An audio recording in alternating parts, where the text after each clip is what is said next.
Donald Trump voltou a falar sobre transtorno do espectro autista. Dessa vez, relacionou o transtorno com vacinas e com o uso de paracetamol. Claro que as declarações tiveram repercussão imediata. Cientistas e organizações internacionais reagiram. A OMS reafirmou que vacinas não causam autismo.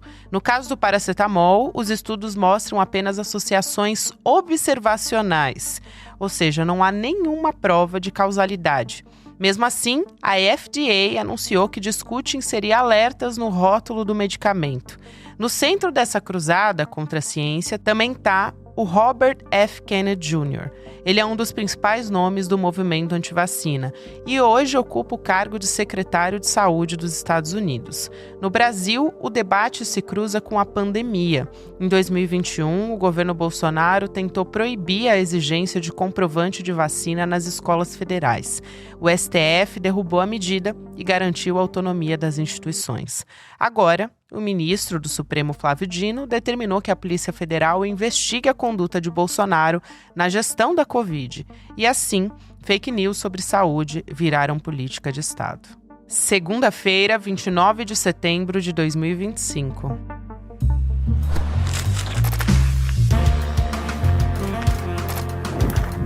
Sou a Gabriela Varela, esse é o podcast com mais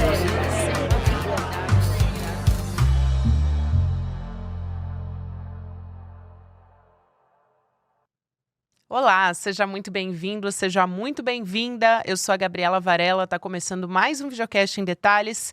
E aqui de segunda a sexta-feira a gente vai analisar todos os dias da semana uma temática, uma notícia importante do momento, desconstruir também fake news. Hoje eu vou conversar com a doutora Luana Araújo, que é infectologista, médica, já veio aqui outras vezes também. Doutora, é um prazer te receber, seja muito bem-vinda. Obrigada, Gabriela. Um prazer sempre grande estar aqui com vocês.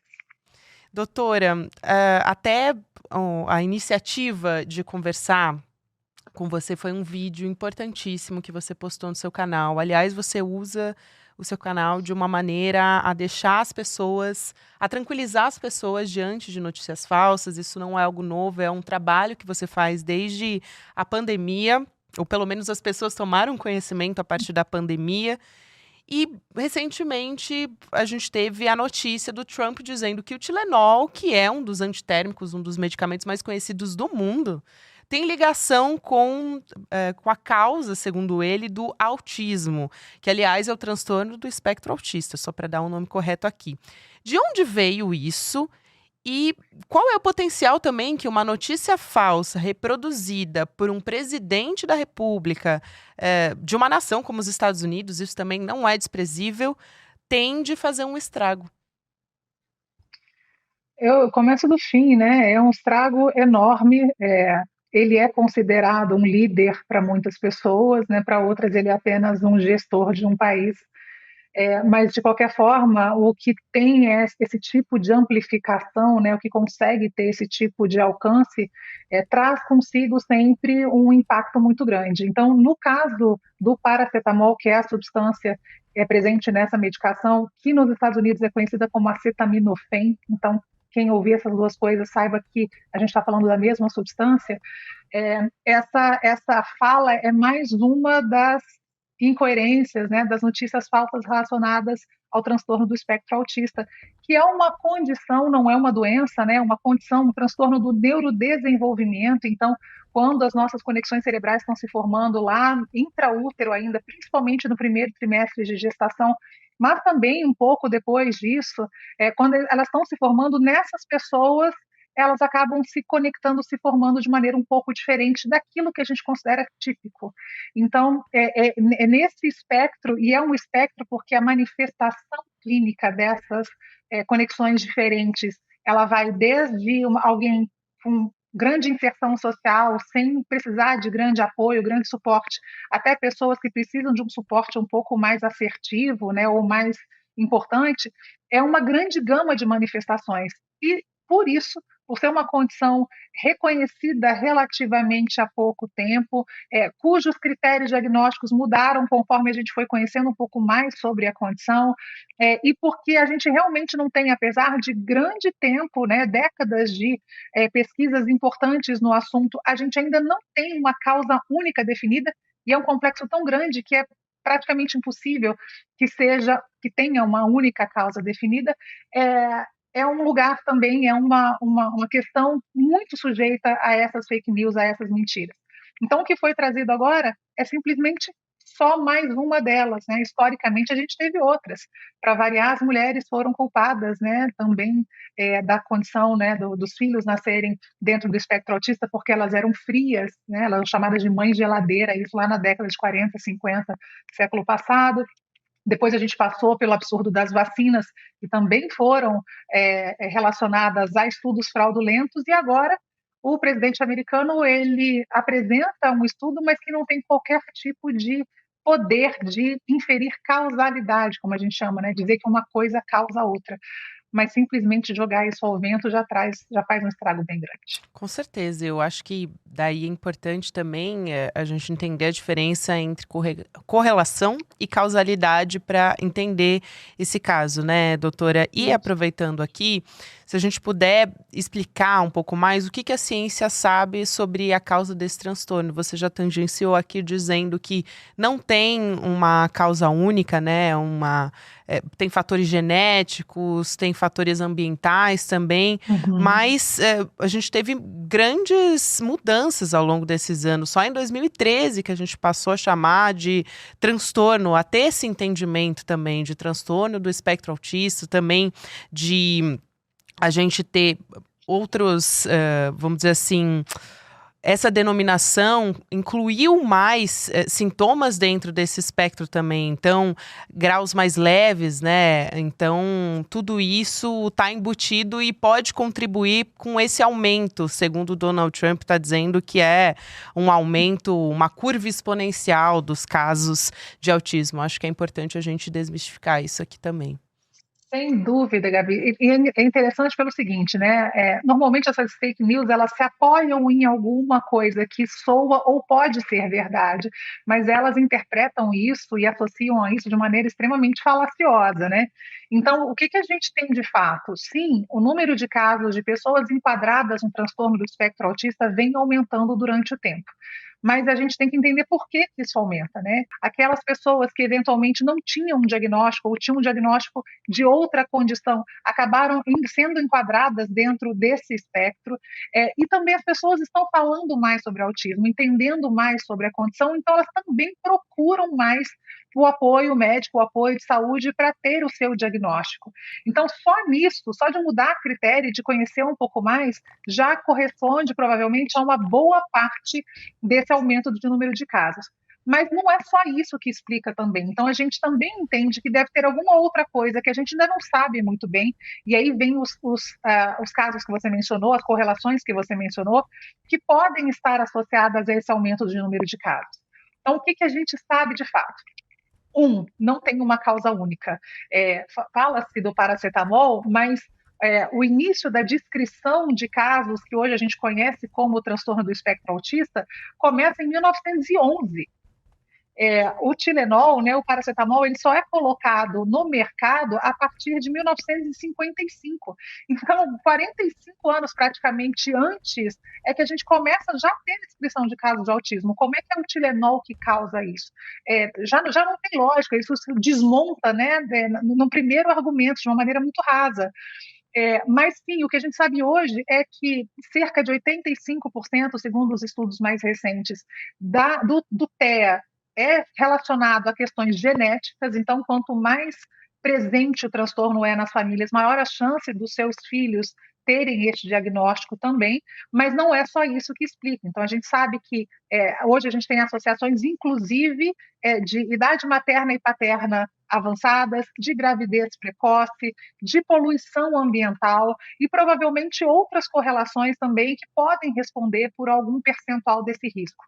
Mas, de novo, veja, a gente falou de genética, a gente falou de comportamentos, né? Uma gravidez mais precoce ou mais tardia, uma paternidade mais tardia, a gente está falando de fatores ambientais, a gente está falando de exposições, então são tantas as coisas, né? É uma questão tão complexa que jamais a gente poderia dizer que tem uma causa única. Doutora Luana, você tocou num ponto que eu justamente queria te perguntar, porque a culpa da mãe, ela já é, assim, mesmo se a gente excluir esse assunto que a gente está comentando aqui e explicando, é algo que é permanente desde o momento que ela descobre a gravidez normalmente, né? A gente tem muitos relatos sobre isso.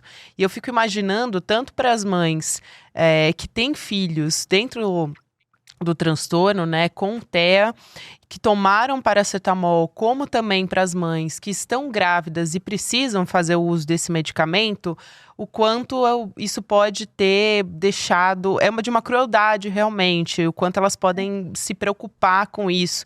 Queria saber se você tem recebido algum relato nesse sentido, se as mães estão te procurando, se elas têm dúvidas, têm medo. Então, para a gente entender realmente de uma forma palpável o que é esse Claro. estrago, né? Sim, eu tenho recebido muitas mensagens nesse sentido. Eu sou mãe de um menino de 2 anos, né? E Isso. meu pari, eu tinha as vésperas de fazer 43. Então, era uma gestação tardia, né? E a gente, eu acho que as pessoas dizem que junto com a mãe nasce a culpa, mas eu acho que antes da culpa nasce o medo. O medo mesmo, o medo de você, da vida como você leva, ser de alguma forma nociva para o seu filho, o que você come, o que você usa de remédio, e muitas das vezes, principalmente no meu caso, gravidezes mais tardias, isso tem coisas que você não consegue evitar. Então, né, nasce esse medo e nasce essa situação, essa culpa. E, é, e essas mães hoje, elas estão muito tensas, porque tem o seguinte, né, em termos de saúde propriamente ditas, a gestação é um momento de muita restrição farmacológica. Quando as mães precisam, as gestantes precisam de medicações, a gente tem uma sensibilidade muito grande, né, uma avaliação bastante criteriosa do que dá para essa mãe, exatamente para conseguir garantir segurança para ela e para o bebê. O Tilenol, o paracetamol, ele é das medicações mais seguras e conhecidas do mundo, e é por isso que ele é utilizado na gestação para lidar com dores e principalmente com quadros febris, porque a gente sabe que a febre, ela é indutora de problemas, pode ser indutora de problemas neurológicos na criança. Então, é preciso controlar isso. E nos Estados Unidos, diferente do Brasil, eles não têm nenhuma outra medicação para essas gestantes que não o paracetamol. Lembro que os Estados Unidos são um país que tem dificuldades muito grandes com analgésicos, né? Eles têm poucas opções, inclusive enfrentam uma crise muito grande pelo abuso de opioides, né? É o maior problema de saúde pública que eles têm hoje. Mas para a gestação, que é um período onde a mulher não pode fazer anti-inflamatório, por exemplo, e lá não tem uma outra oportunidade como a dipirona, que é mais segura a partir do segundo trimestre, essa mulher, essa mãe, essa gestante, ela não vai ter nenhuma opção em que ela vai poder fazer uso para aliviar uma dor ou uma febre sem que ela sinta um desespero, uma culpa enorme, sem que afete a saúde mental, a pressão arterial e um monte de outras coisas, até que essa criança nasça, se desenvolva e eventualmente tenha ou não um diagnóstico de TEA. Então, é de fato uma crueldade mesmo. E as mães que me procuram dessa maneira. Doutora, eu tomei ontem, eu estou com 24 semanas, o que eu fiz com meu filho? Eu falo, cara, você não fez nada, está tudo certo, você precisa fazer isso. Então, essa segurança precisa ser reafirmada para essas mulheres.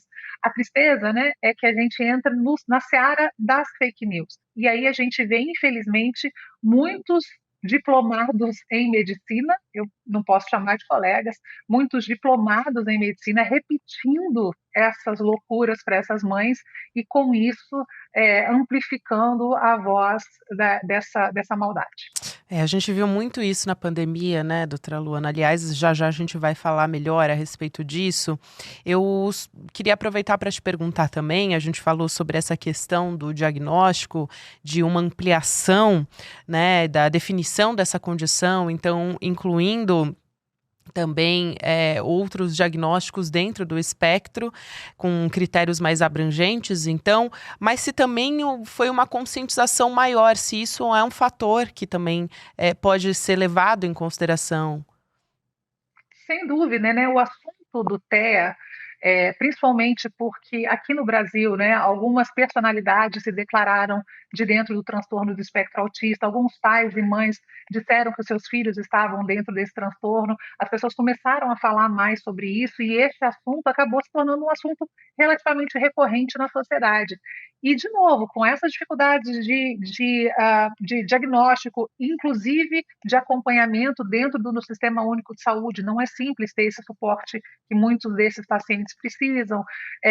Esse assunto ficou ainda mais importante, ainda mais prevalente, né, nas nossas discussões sociais. Então, quando a gente desperta essa consciência nas pessoas, elas querem saber, mas, poxa, será que esse sintoma que eu tenho, ou meu filho tem, ou meu pai tinha, se enquadra na questão do transtorno do espectro autista, né? Então, isso, de fato, junto com o aumento do critério diagnóstico, né, dessa expansão da abrangência do critério, o conhecimento da população, a curiosidade da população, a busca por um diagnóstico, certamente fazem com que essas pessoas consigam ter acesso a essas ferramentas diagnósticas e, eventualmente, ter o diagnóstico de fato. Doutora Luana, eu quero saber também o posicionamento da Organização Mundial da Saúde, das agências de saúde sobre isso. E o potencial que isso tem também para que, vamos dizer assim, a gente desconstrua essa fake news que foi colocada. Porque a gente sabe que é muito difícil, depois de uma notícia falsa, muitas vezes viralizar, ir para as redes sociais, fazer todo esse trabalho de conscientização, de explicar que é mentira. Enfim, muitas vezes não tem o mesmo potencial de conseguir chegar nas pessoas da mesma maneira que a notícia falsa, né? Certamente, até porque explicar dá muito mais trabalho do que induzir, né? Principalmente emocionalmente. Quando você explica, você exige uma racionalidade, né? Uma clareza de ideias para que as pessoas consigam acompanhar e construir o seu próprio raciocínio, enquanto que quando você induz uma notícia falsa, você apela para o medo, né? Para a pressão, enfim, fica sempre mais difícil. Mas eu acho que a gente aprendeu alguma coisa com a pandemia e isso me trouxe um pouco de alívio nesse sentido, sabe? As agências internacionais todas se posicionaram muito rapidamente. Então, a Organização Mundial de Saúde, a Agência Europeia de Medicamentos, o Ministério da Saúde, a Anvisa, todos rapidamente reagiram dizendo, olha, isso não é verdade. E não tiveram medo de dizer isso não é verdade, porque eu acho que antigamente também as pessoas ficavam assim, não, olha, veja bem, não é bem assim, e isso, sem a veemência que necessita, acaba deixando as pessoas bastante aflitas, né? Bastante desamparadas. Então, eu acho que dessa vez essas agências todas foram muito rápidas e veementes em dizer isso não é verdade. E acho que tem uma outra coisa também que as pessoas começaram a desconfiar um pouco mais, né?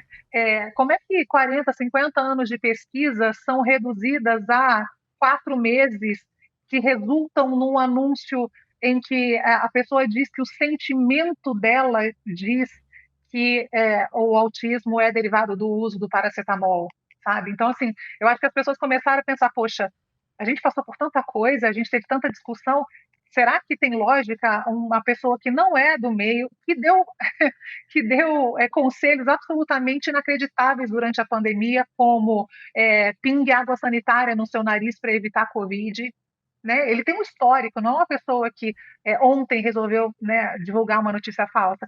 Há um histórico de notícias falsas.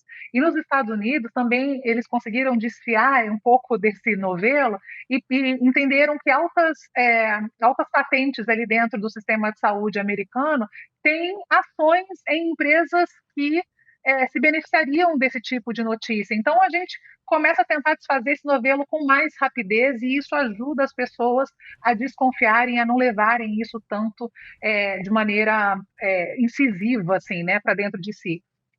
Ainda assim, a gente está falando de uma população extremamente vulnerável, que são as gestantes e as mães. Então, essas pessoas precisam ser mais protegidas do que simplesmente dizer, olha, isso é mentira, isso está errado, né? Elas precisam ser alvo de campanhas claras e inequívocas sobre o que elas têm direito e como é que essas coisas funcionam. Para a gente também trazer um pouco do olhar do Brasil para essa questão da desinformação, eu achei aqui um estudo da FGV mostrando que o Brasil lidera a desinformação especificamente sobre TEA, né? E isso teve um crescimento de 15.000% em 5 anos. Foram analisados mais de 60 milhões. A gente está falando aqui de mensagens no Telegram, nesse aplicativo, identificando 150 falsas curas, causas também, supostas causas, obviamente. O que explica isso, doutora Luana? E olhando também para um aspecto mais amplo, porque a gente está falando aqui de notícias falsas. Porque o Trump, quando ele fala dessa suposta correlação aí do Tilenol com TEA, ele também defendeu o uso da leucovorina, que é uma forma de ácido fólico indicados em alguns tratamentos contra o câncer, como possível terapia. Então, são diversas notícias falsas aqui que a gente está trazendo em relação à ciência, e acho que faz muito sentido quando você ainda traz a informação dessas empresas que seriam beneficiadas, né, de notícias desse tipo. Isso eu acho que é uma informação fundamental aqui, até reforçando o que você acaba de trazer.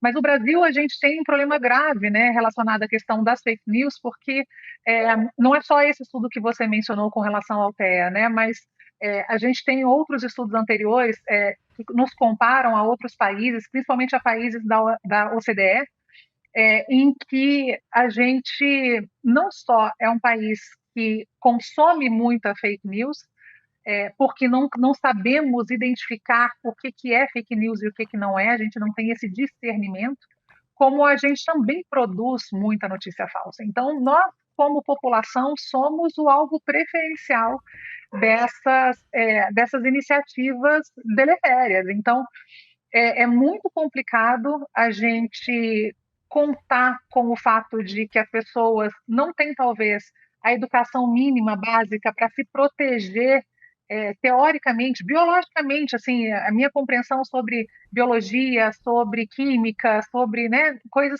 e não, eu estou falando de níveis básicos, assim, de educação fundamental. A gente não consegue contar com isso, ao mesmo tempo em que está todo mundo exposto à rede social e aos malefícios que essa rede também pode trazer. Então, não acho que a gente aprendeu muito nesse sentido durante a pandemia, nós continuamos muito vulneráveis, a gente vê aí a história da leucovorina. A leucovorina vai ser a próxima cloroquina, vocês vão ver isso acontecer aqui, as pessoas fazerem uso de maneira completamente equivocada, podendo ter seus efeitos e podendo desabastecer uma população que precisa, que é a população oncológica, por exemplo. Então, não é nenhum exercício de futurologia aqui, é simplesmente se lembrar do que aconteceu num passado recente. Então, infelizmente, a gente deve passar por alguma coisa nesse sentido, mas isso deixa marcas, né? Deixa marcas na população, vulnerabiliza grupos específicos, tem um peso importante sobre o sistema de saúde. A gente vê isso, crianças mal vacinadas, gestantes não vacinando propriamente ditas, e você vai ver gestantes passando por sofrimento desnecessário com sofrimento fetal. Então, assim, quando a gente encadeia os impactos um no outro, a gente vai vendo o tamanho do estrago que isso de fato causa. E a minha aflição pessoal aqui, Gabriela, é entender que isso no Brasil, em outros lugares do mundo também é assim, no próprio Estados Unidos também funciona assim, mas a gente não tem uma legislação que fale sobre isso, que responsabilize as pessoas. Não é censurar, as pessoas têm todo o direito de falar o que elas quiserem, mas elas precisam ser responsabilizadas pelo impacto que elas causam. Então, quando a gente entende esse tipo de coisa, a gente fica sem uma ferramenta de responsabilização. Então, como é que você diz para a pessoa que diz que câncer de mama não existe? Ou que diz que não pode tomar vacina contra a Covid porque, enfim, a criança vai ter XYZ, ou porque, enfim, vai tomar leucovorina. Não... É um universo de mentiras e a gente tem muito poucas ferramentas sociais para lidar com isso. Então, é um problema muito grande que tende a ter impactos maiores para o futuro. O alcance é muito menor, né? Eu me lembrei na hora também, quando eu ouvi sobre a leucovorina, a cloroquina foi a primeira coisa que veio na minha cabeça. E o Trump assumindo não é uma novidade, o posicionamento sobre o Donald Trump em relação à pandemia, por exemplo, mas desde que ele assumiu nesse segundo mandato, a gente viu diversos exemplos, por exemplo, essa questão da pressão contra as universidades, de ameaças também contra alunos e professores, que também, de certa forma, na verdade, de certa forma não, é diretamente um impacto em relação às pesquisas e aos cientistas, E a principalmente os imigrantes, suspensão né? de pesquisas, perdão, a suspensão de pesquisas, inclusive relacionadas a câncer, e eles anunciaram ontem algumas outras medidas com relação ao TEA, mas eles já tinham suspendido muitas outras pesquisas, né? Exato. Eles suspendem a ciência, ela não fala o que você quer. A ciência descreve a natureza. O que eles estão fazendo é escolher a ciência ou um rumo que fale próximo daquilo que eles querem ouvir. E isso é perigosíssimo, né? Eles falam que o flúor na água, né, que para a saúde bucal do estadunidense, que não é das melhores do mundo, seria um problema. Isso não é verdade. Eles advogam pelo leite cru, que traz inúmeros problemas de saúde, pode trazer, e eles advogam por isso. Eles desmantelaram até esse momento grande parte da rede de vigilância em saúde dos Estados Unidos. Então, assim, um país que costumava ser um expoente, né, um norte científico para o resto do mundo, agora é um país em frangalhos na sua credibilidade científica. Eu queria aproveitar para trazer agora a sua análise sobre o Brasil, porque a gente teve uma notícia importantíssima a respeito do STF reabrindo as investigações sobre a pandemia de Covid, com base no relatório da CPI. E a gente está falando aqui da conduta do ex-presidente Jair Bolsonaro e também de dezenas de aliados dele na pandemia. A importância que isso tem num momento como esse. Você estava falando justamente sobre responsabilização, então acho que tocar nesse ponto é fundamental. Não, eu acho que essa é uma notícia que todo mundo que esteve envolvido na pandemia, seja na parte da assistência, seja, infelizmente, perdendo seus entes queridos, é uma notícia que todo mundo esperava, né? Há muito tempo, a gente esperava isso há pelo menos 4 anos, né? A gente tem a clareza dos dados que mostram que houve omissão e houve dolo em várias ações que levaram a um sofrimento maior da população, porque reforçaram ações anti-ciência, porque dificultaram o acesso das pessoas a medidas de prevenção, porque contaminaram a sociedade com informações incorretas. Então, eu posso ficar aqui enumerando várias dessas atividades por muito tempo. Então, isso eu acho que era algo que muita gente esperava, pelo menos todos nós que vivemos a pandemia de uma maneira intensa, tínhamos a esperança de que isso pudesse acontecer, e eu acho que o Brasil hoje é um expoente no mundo com relação a isso. A gente mostra com essa retomada que não é possível que crimes contra a saúde pública fiquem impunes. A gente está falando de praticamente 400 a 500 mil mortes relacionadas a essas ações de omissões. Então, se fosse uma pessoa só, já era muito. A gente está falando de quase 500 mil de pessoas, né, afetadas diretamente por essas ações de omissões.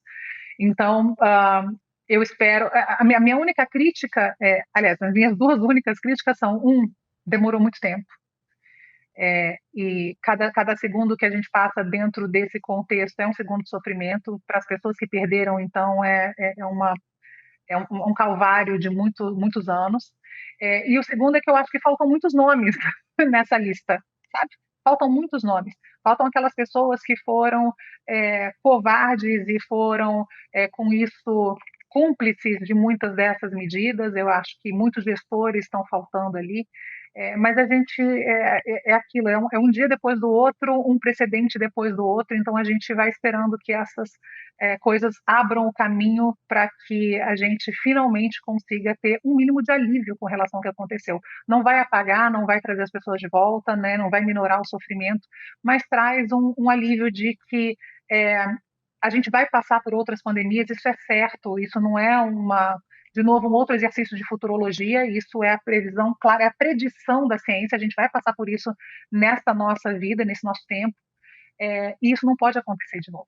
Então, a gente tende a repetir os erros que a gente tenta esquecer ou que a gente não responsabiliza.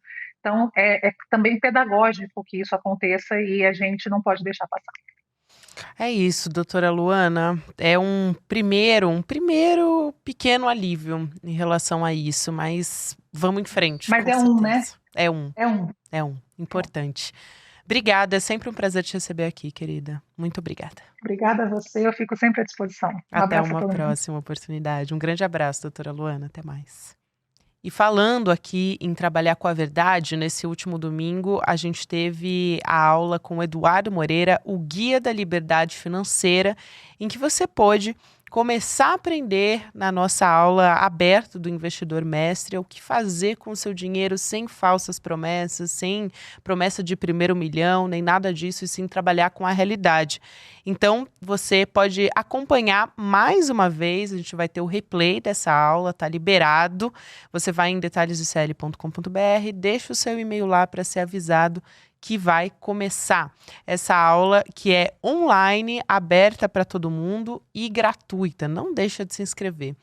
Agora vai ter o Mercado Investimentos, depois o Rolê CL. Você pode acompanhar o Em Detalhes todos os dias, também nas plataformas de áudio. A gente tem tema novo de segunda a sexta-feira. Até amanhã. Tem algumas aulas que acabam virando referência, viram marcos em determinado assunto. E a gente deu uma aula que as pessoas classificaram como um divisor de águas nesse assunto, educação financeira. Um passo a passo, simples e prático, que mostrou para todo mundo o que fazer para caminhar para esse equilíbrio da vida financeira. As pessoas ficaram encantadas e muita gente pediu para poder assistir de novo, para fazer anotações e para poder convidar outras pessoas para assistir também. Se você não assistiu essa aula ou quer assistir de novo, uma notícia maravilhosa. A gente liberou o replay, mas liberou por pouquíssimo tempo. Então, antes de sair do ar, clique no link aqui e assista essa aula. Uma aula que vai transformar a sua caminhada financeira de uma maneira muito simples e prática. E no final da aula, todos os presentes que a gente preparou para quem assistir vão estar lá. Para você também que vai assistir o replay, tá bom? Corre lá, antes que saia do ar. Olá, eu sou a Juliana Baroni e tô aqui para te fazer um convite. Toda terça-feira às 19 horas tem o Precisamos Conversar, um programa de debates feminino. A gente tem que ver, tem que analisar. Ninguém tá querendo defender causas. Elas defendem algo até a página B. Foi mais ou menos uma cama. Aqui no Instituto Conhecimento Liberta e também nos canais do Eduardo Moreira. Então, você não pode perder. Um beijo, até lá!